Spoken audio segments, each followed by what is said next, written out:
Listen carefully. People don't rise because they're smarter. They rise because they sound certain. The world doesn't reward the most talented voice.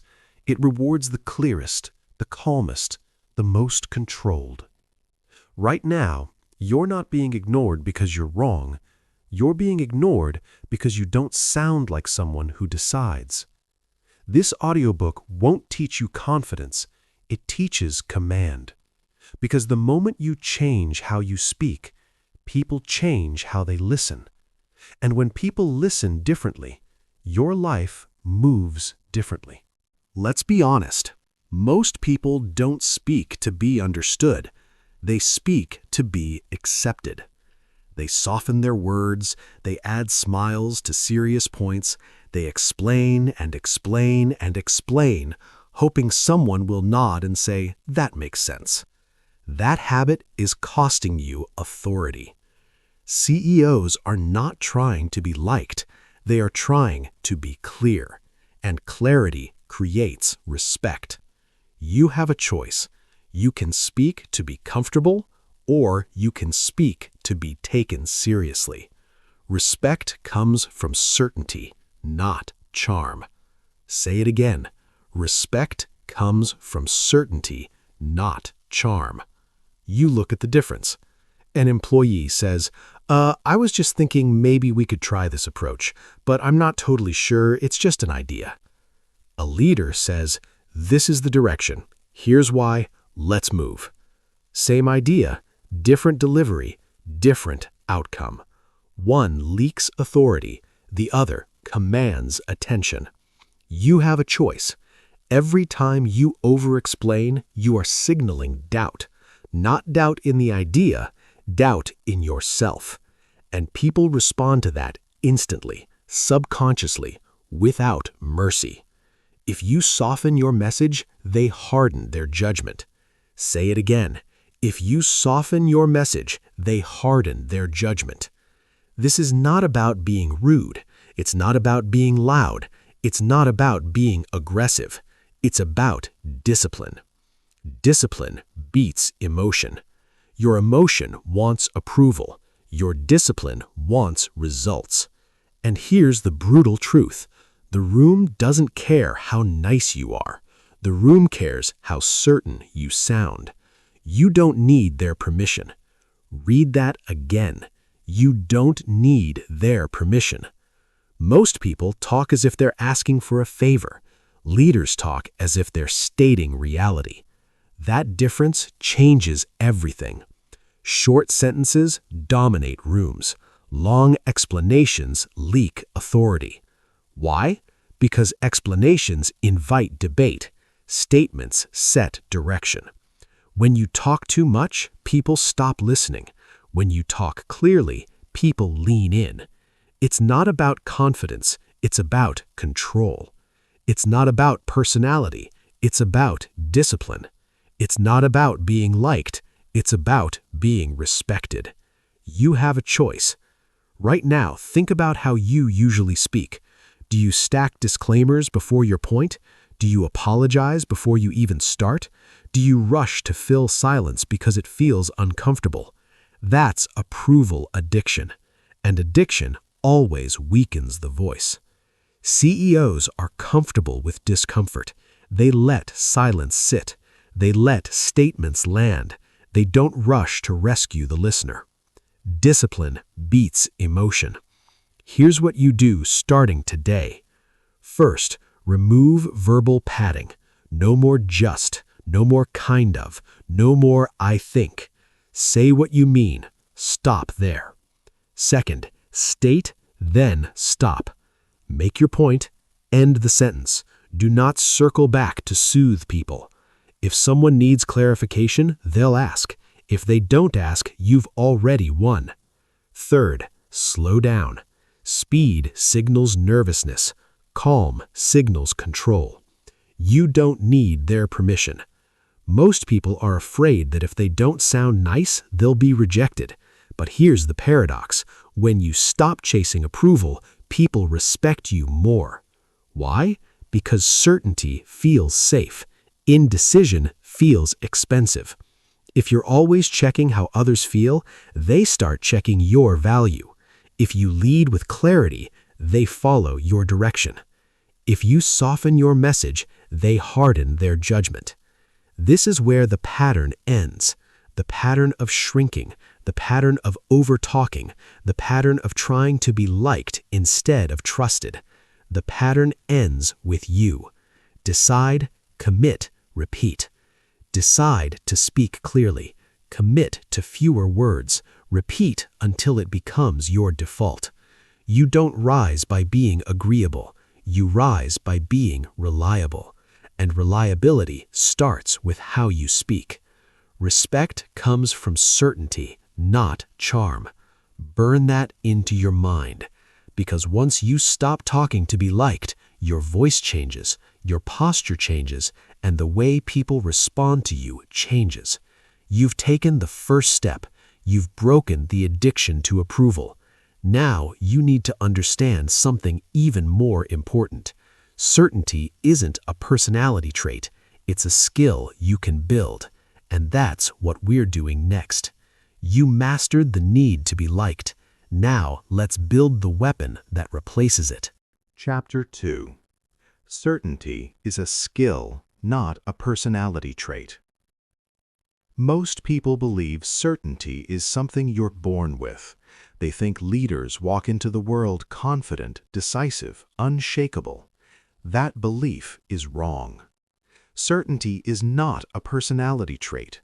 Certainty is a skill. And like every skill, it is trained, repeated, disciplined. You have a choice. You can keep telling yourself, that's just not who I am. Or you can accept the truth. Who you are is shaped by what you practice. Discipline beats emotion. Your emotion says, wait until you feel ready. Discipline says, speak as if readiness is irrelevant. CEOs did not wake up one day feeling certain. They learned to sound certain long before they felt it. And here's the secret most people miss. The body follows the voice, not the other way around. When you speak with certainty, your nervous system adjusts. When you hesitate verbally, your mind reinforces doubt. It's not about confidence, it's about repetition. Say it clearly, say it clean, say it like it's final. You have a choice. Most people wait for internal certainty before they speak. Leaders speak with structure, and certainty follows. That's why indecisive people overthink. They're waiting for a feeling that never comes. Certainty is not a feeling, it's a delivery standard. Look at real-world behavior. An uncertain speaker asks questions they already know the answer to. They look for agreement mid-sentence. They trail off at the end of statements. A certain speaker does none of that. They finish sentences. They pause. They let silence do the work. Discipline beats emotion. You don't need their permission. Read that slowly. You don't need their permission to sound decisive. Most people subconsciously ask, is this okay to say? Do you agree? Am I allowed to be this direct? Leaders don't ask, they state. And stating builds certainty faster than thinking ever will. Here's the rule. Certainty lives in structure, not emotion. Structure your sentences. Structure your pace. Structure your endings. Never let your voice drift upward at the end of a statement. That turns truth into a question. That hands power away. You have a choice. You can keep practicing uncertainty, or you can train certainty like a muscle. And muscles grow under resistance. Here's how you train it. First, remove verbal escape routes. No backtracking. No self-correction mid-sentence. If you say it, stand on it. Second, speak slower than feels natural. Slowness communicates control. Speed communicates anxiety. Third, end sentences decisively. No fading, no soft landings. Finish strong, then stop. Silence is not weakness. Silence is certainty holding its ground. It's not about being right, it's about being clear. Clarity builds trust. Trust builds authority. It's not about personality, it's about discipline. It's not about talent, it's about training. It's not about confidence, it's about consistency. Decide, commit, repeat. Every time you choose clarity over comfort, certainty strengthens. Every time you resist the urge to explain, authority grows. If you soften your delivery, you train weakness. If you sharpen it, you train leadership. The pattern ends with you.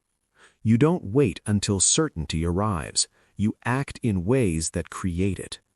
And here's the paradox. Once you speak like someone who decides, people treat you like someone who decides. That feedback loop changes your identity. It's not about who you are today, it's about who you practice becoming. You have a choice. Right now, after this chapter ends, you will speak differently. Not louder, not harsher, clearer. You will remove unnecessary words. You will slow down. You will finish sentences. Discipline beats emotion. And once certainty becomes your skill, people stop questioning you. But there's another layer. Even with certainty, one mistake can still destroy authority instantly. One habit that leaks power faster than anything else. And it has nothing to do with confidence. You've learned how certainty is built.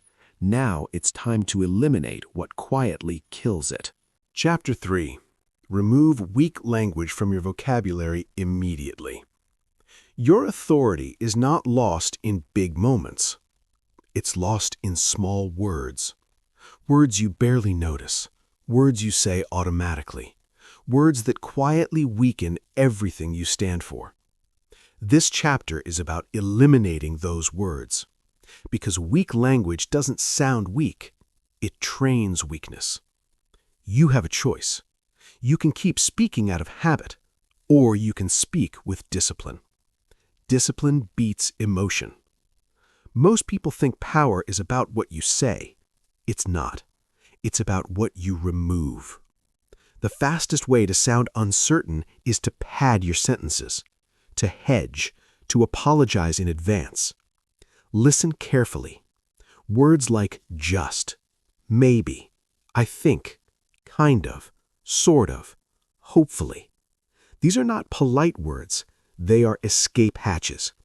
They give your listener permission to doubt you, and people will always take permission when it's offered. You don't need their permission. Every time you say, I think, you tell the room you're not sure. Every time you say just, you shrink your own message. Every time you say maybe, you hand leadership away. You have a choice. Strong speakers make statements. Weak speakers decorate them. It's not about being aggressive. It's about being precise. Precision builds trust. Trust builds authority. It's not about confidence. It's about discipline. Here's a real-world contrast. Weak language sounds like this. I just wanted to check if maybe we could kind of move forward with this idea. Strong language sounds like this. We're moving forward with this approach. Same idea, different outcome. One invites discussion, the other sets direction. If you soften your message, they harden their judgment. Say it again. If you soften your message, they harden their judgment. Most people are afraid that strong language will make them look arrogant, but weak language makes you look unsure. And uncertainty is expensive. It costs trust, it costs momentum, it costs respect. Discipline beats emotion. Your emotion wants to be liked. Your discipline wants to be believed. Here's the rule you follow from now on. Say it once, say it clean, say it like it's final. No verbal disclaimers, no emotional cushioning, no unnecessary context. If context is needed, it will be requested. You don't need their permission. Another silent killer is apologetic language. I'm sorry, but. I hope this isn't wrong, but. Sorry to bother you. Stop. Apologies are for mistakes, not for speaking. When you apologize for your words, you signal they shouldn't be taken seriously. The pattern ends with you. Decide, commit, repeat. Every sentence you speak is a vote for the identity you're building. Weak words vote against authority. Strong words reinforce it. This is not about being harsh. It's about being intentional. Intentional speakers choose words carefully. They don't leak power accidentally. You have a choice. Start listening to yourself, not in public, in private too. Weak language practiced alone becomes weak language under pressure. So you train discipline everywhere, at work, at home, in emails, in messages, especially when no one is watching, because pressure reveals habits. It doesn't create them. Discipline beats emotion. Here's your behavioral instruction. For the next 7 days, remove 3 words from your vocabulary completely. Just, maybe, I think. Replace them with silence or statements. Instead of, I think this will work, say, this will work. Instead of, maybe we should try, say, we should try. Instead of filling space, pause. Silence is better than weak words. And that brings us to the next layer of power. Once weak language is gone, what remains becomes louder. Not volume, weight. And the heaviest tool you can use is not speech, it's restraint. You've removed weak words, now you must master what replaces them. Because sometimes the strongest thing you can say is nothing. Chapter 4. Silence is the loudest power move in the room. Most people are terrified of silence. They rush to fill it. They talk themselves into weakness. Silence feels uncomfortable, so they explain. They justify. They overshare.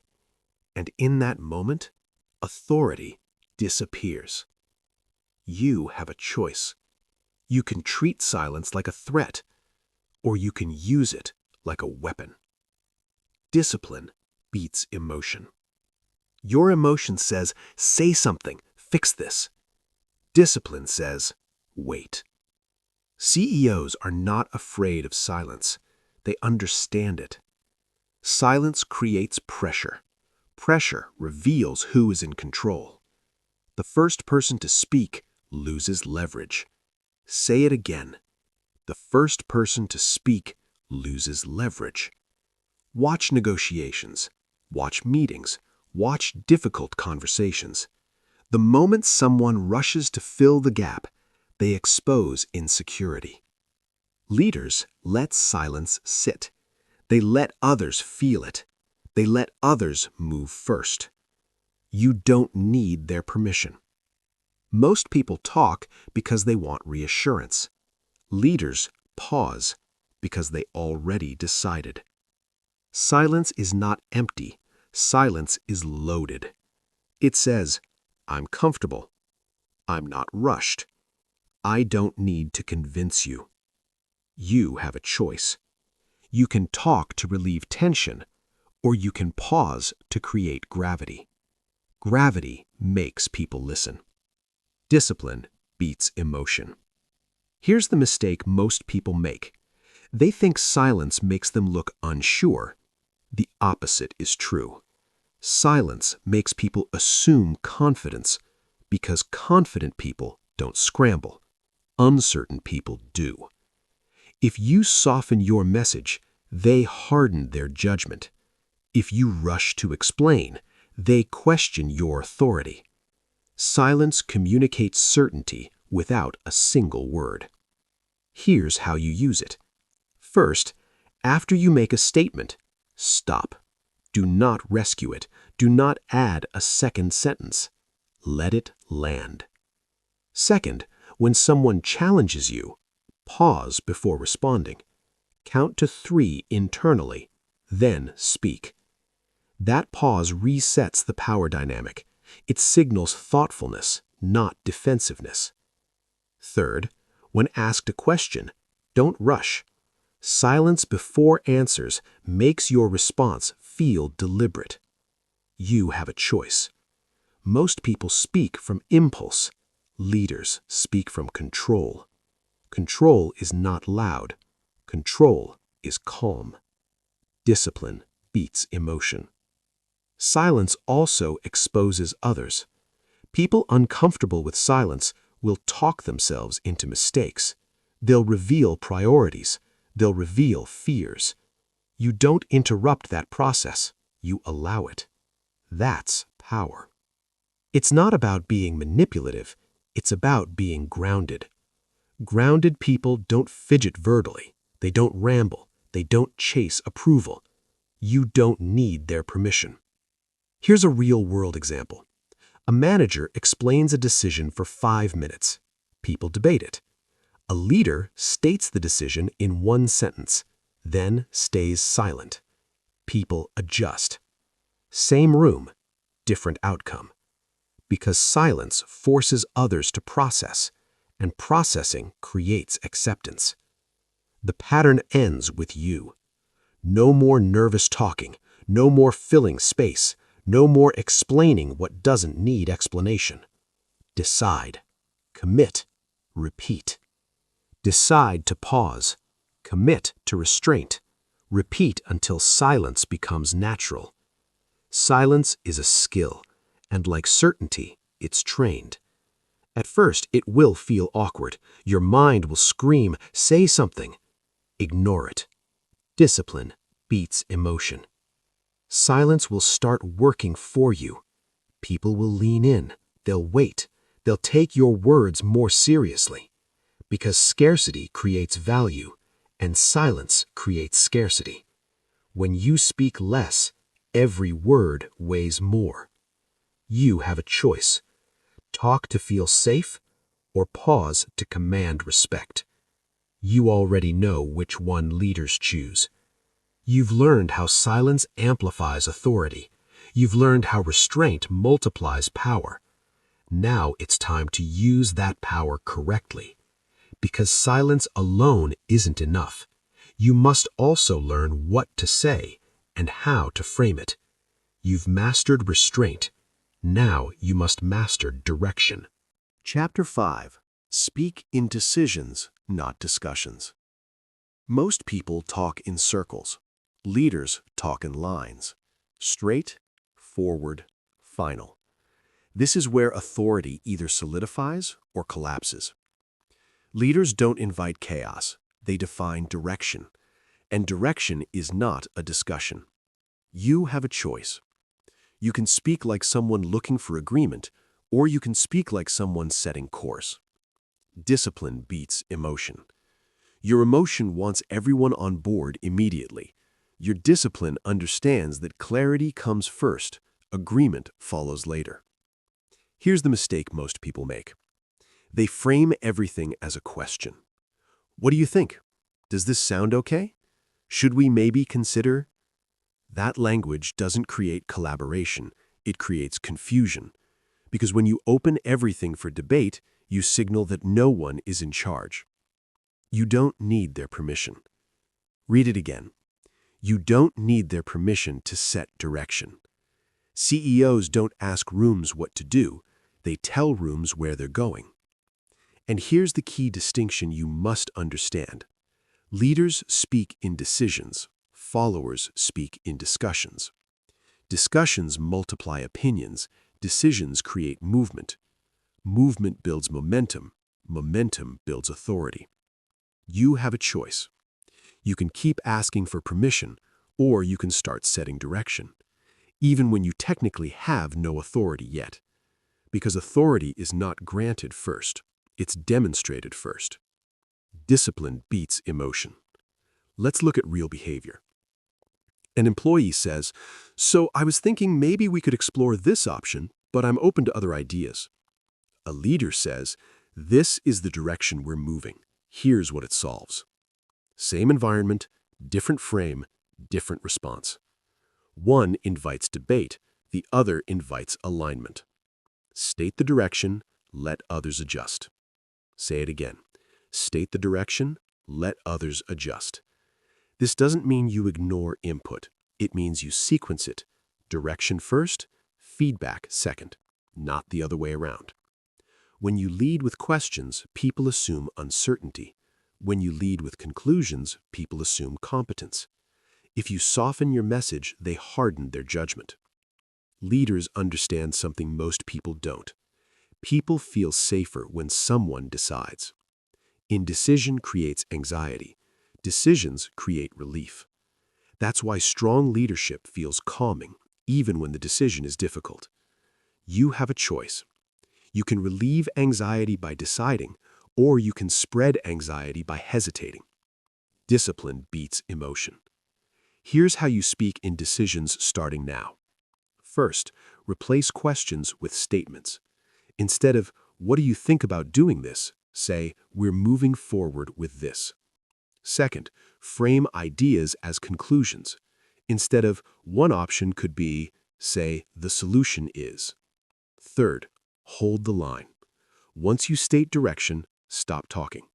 Silence reinforces decisions. You don't need their permission. Here's the part that scares people. What if I'm wrong? That fear keeps you small. Leaders are not right all the time. They are decisive all the time. Correction is cheaper than hesitation, and respect follows decisiveness even when adjustments are needed. State the direction, let others adjust. That phrase is not just a tactic, it's a mindset. It means, I will lead, I will listen later, but I will not drift. The pattern ends with you. No more endless meetings, no more circular conversations, no more verbal hand-wringing. Decide, commit, repeat. Every time you frame something as a decision, your authority grows. Every time you frame something as a debate, it shrinks. It's not about ego, it's about efficiency. It's not about control, it's about clarity. Discipline beats emotion. People will test this. They'll push back, they'll question. That's normal. Hold steady. Certainty absorbs resistance. Hesitation amplifies it. You have a choice. Backpedal when challenged, or pause, then restate direction. Restating calmly is power. You don't argue, you don't defend, you reaffirm. And something subtle happens. People stop testing you, because consistency signals leadership. You've learned how to remove weak language. You've learned how silence amplifies power. You've learned how decisions create direction. Now there's one more piece. Even decisive words can fail if your emotional state leaks through your voice, because people don't just hear what you say, they feel how you say it. You've mastered structure. Now you must master control. Chapter 6. Emotion makes you relatable. Control makes you powerful. Emotion feels honest. Control feels commanding. Most people confuse the two.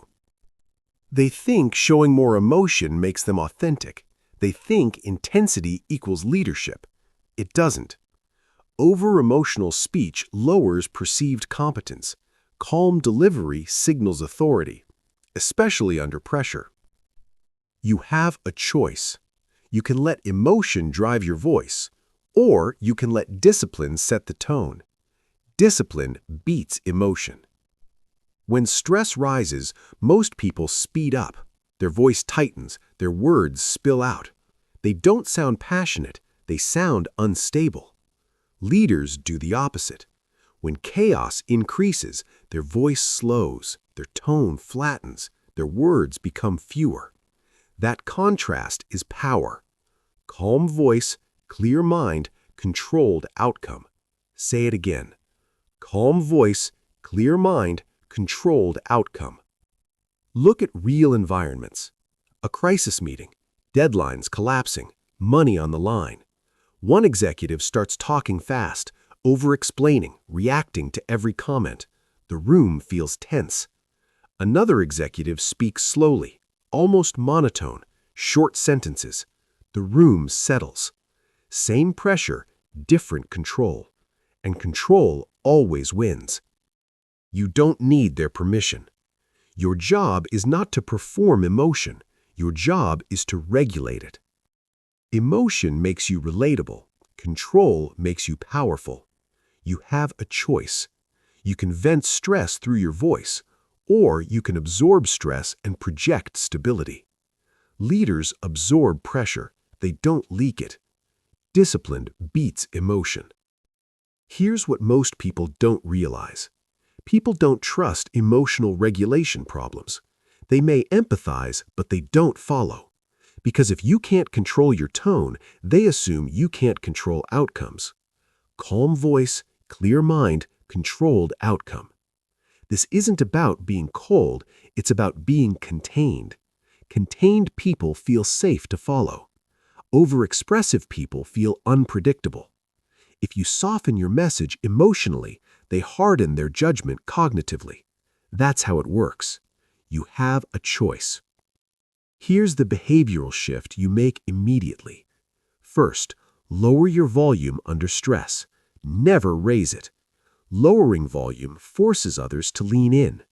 Second, slow your pace when challenged. Speed signals defensiveness. Slowness signals authority. Third, reduce emotional language. No dramatizing, no exaggeration. Facts, decisions, silence. You don't need their permission.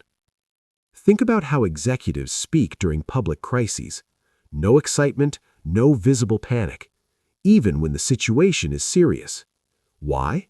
Because emotional restraint communicates competence. Calm voice, clear mind, controlled outcome. Say it until it's automatic. Most people think leadership is about inspiring emotion. That comes later. First comes control. Control creates trust. Trust creates influence. Influence creates results. Discipline beats emotion. Here's the hard truth. If your voice rises with your feelings, you will never be seen as the final authority.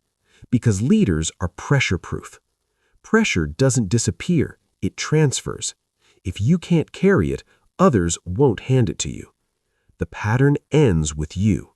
No more emotional leakage, no more reactive tone, no more verbal spiraling. Decide, commit, repeat. Decide to regulate, commit to calm delivery. Repeat until it becomes your baseline. Calm voice, clear mind, controlled outcome. This applies everywhere, in meetings, in conflict, in disagreement, especially when someone tries to provoke you. Provocation tests leadership. React and you fail. Regulate and you rise. You have a choice. Defend emotionally or respond deliberately. One lowers status, the other raises it instantly. You don't need their permission. Here's what will happen when you apply this. People will start checking themselves around you. They'll slow down. They'll choose words more carefully. Because calm energy sets the emotional temperature. You become the thermostat, not the thermometer. Emotion measures chaos. Control defines order. Discipline beats emotion. Once your emotional control locks in, your words carry more weight. But there's still one final leak. Even calm, decisive speakers lose power when they talk too much. Because authority is not built on volume, it's built on restraint. You've mastered certainty, you've mastered silence, you've mastered emotional control. Now it's time to compress everything, to say less and mean more. You learned how to control emotion, now you'll learn how to compress power. Chapter 7. Speak less, mean more. Most people think authority comes from saying more. It doesn't. Authority comes from saying less with precision.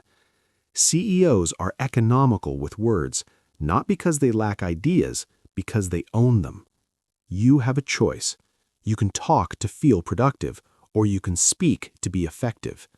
Discipline beats emotion. When words are cheap, attention disappears. When words are scarce, people listen. That's the rule. Speak less, mean more. Most people talk in paragraphs. Leaders talk in sentences. And the reason is simple. If it takes 10 sentences, you don't own the idea yet. Say it again. If it takes 10 sentences, you don't own the idea yet. Rambling is not depth. It's uncertainty disguised as effort. Clarity compresses. Confusion expands. You have a choice. You can keep explaining until people tune out, or you can refine until people remember. Discipline beats emotion. Emotion wants to dump everything at once. Discipline forces selection. Selection is power. Look at real behavior.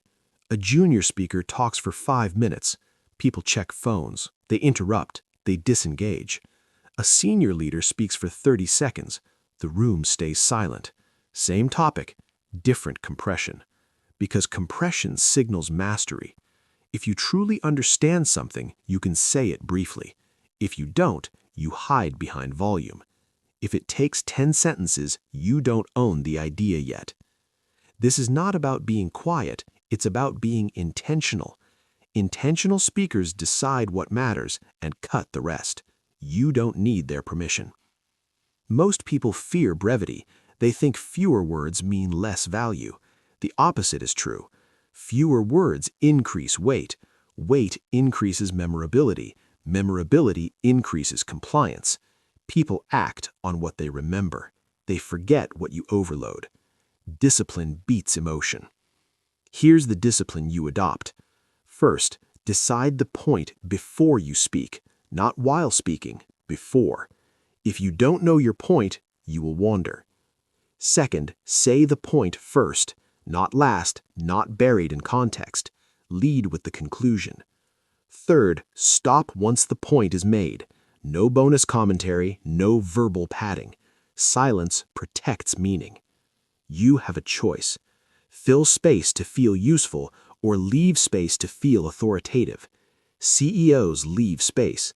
That space tells the room, this is enough. This stands on its own.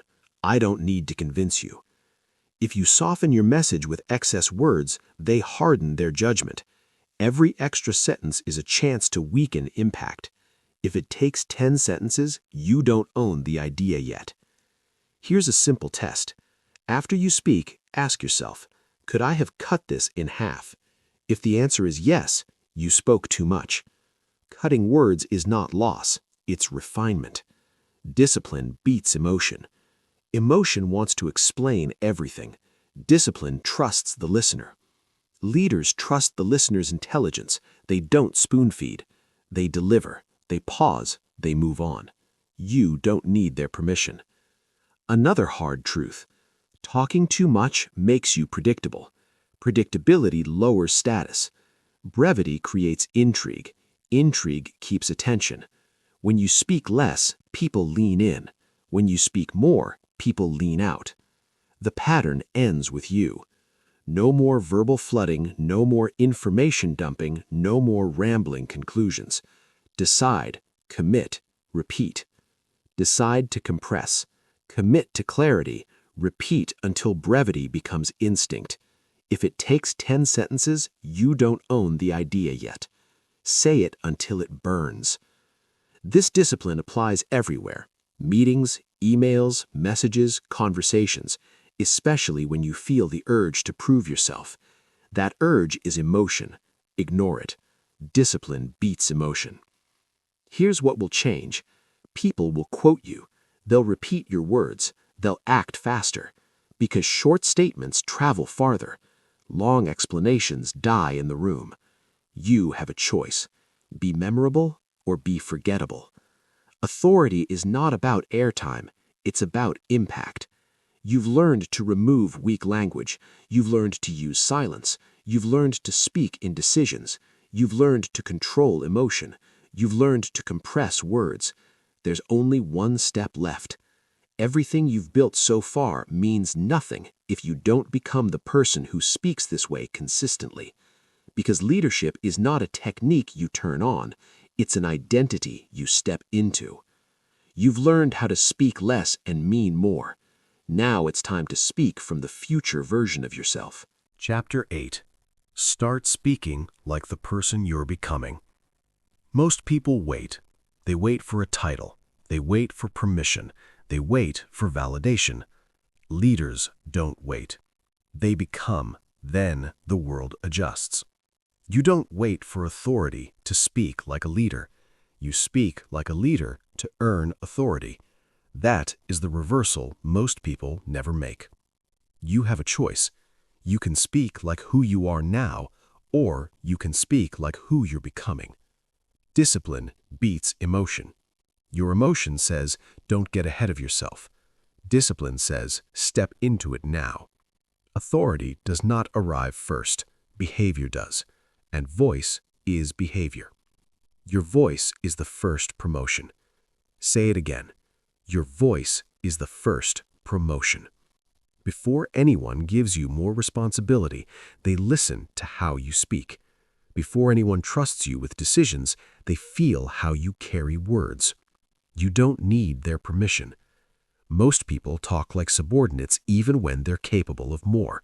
They downplay, they qualify, they wait to be invited. Leaders invite themselves, not arrogantly, but decisively. This chapter is about identity, not pretending, not acting, practicing. You don't fake leadership language. You rehearse it until it becomes natural. You have a choice. Speak from your past or speak from your future. The pattern ends with you. Here's the truth. People don't promote potential. They promote signals. Signals of clarity, signals of control, signals of consistency. Your voice sends those signals long before results show up. Discipline beats emotion. Identity-based language means this. You speak as if responsibility already belongs to you. You speak as if decisions are expected of you. You speak as if your words matter because you treat them that way. That doesn't mean you lie. It means you align. Align your voice with the standard you're stepping into.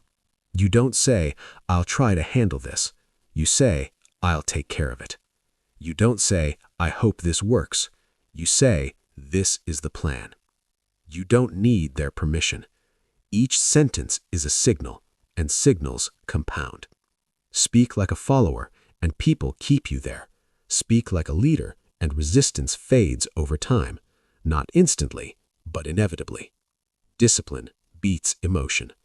Here's what stops most people: fear of being exposed. They think, who am I to speak this way? That question keeps you small. The correct question is this: who do I need to become, and how does that person speak? Then you practice that. Decide, commit, repeat. Decide on the standard, commit to the language, repeat until identity catches up. This is not about arrogance. Arrogance overcompensates. Leadership assumes responsibility quietly. Calm voice, clear statements, controlled delivery. Your voice is the first promotion. Say it again. Your voice is the first promotion. Here's the shift you make starting now. You stop narrating uncertainty. You stop explaining insecurity. You stop shrinking to match rooms. You expand the room instead. You have a choice. Lower your voice to blend in, or stabilize your voice to stand out. People don't follow excitement. They follow direction. And direction comes from identity.